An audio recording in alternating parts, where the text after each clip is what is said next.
Combat Challenge Competition 2023 and officially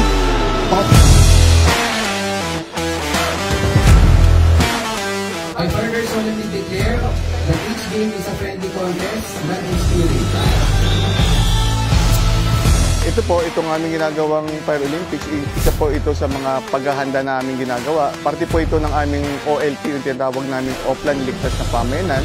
Kasama po ang aming pakikipag-komunikasyon at pakikipagtulungan sa bawat ahensya ng munisipyo, lalong-lalo na po sa mga barangays. The best way to fight fire is always to prevent it. So, yun lagi, no? Para maiwasan ng disgrasya, lagi pa rin yung prevention. No? Ang kaligtasan po ay hindi po may bibigay ng kahit sino man. Ang kapangyarihan po ay nasa bawat mamamayan, sa bawat bahay po.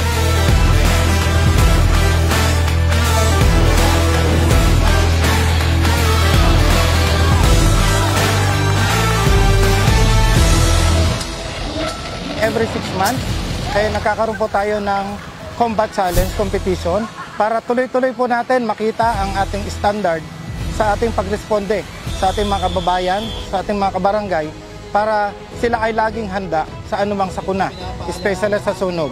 Alam po natin na sila po ay 24/7 na naka-duty at equipped naman po ang ating mga fire trucks para sila po ay respondihan. Masasabi ko po bilang isang fire marshal dito sa San Mateo, sila po ay nakahanda na. Tuloy-tuloy po natin silang tinitraining sa combat challenge na ito para sila po ay laging handa sa anumang sakuna, especially sa sunog.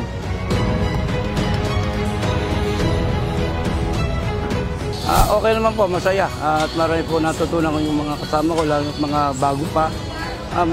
Mahalaga po dahil matututo po kami, lalo na po nagkaroon ng sunog. May experience na kami para tumulong sa mga bombero sa pagligtas ng mga tao at ng mga bahay na nasusunugan.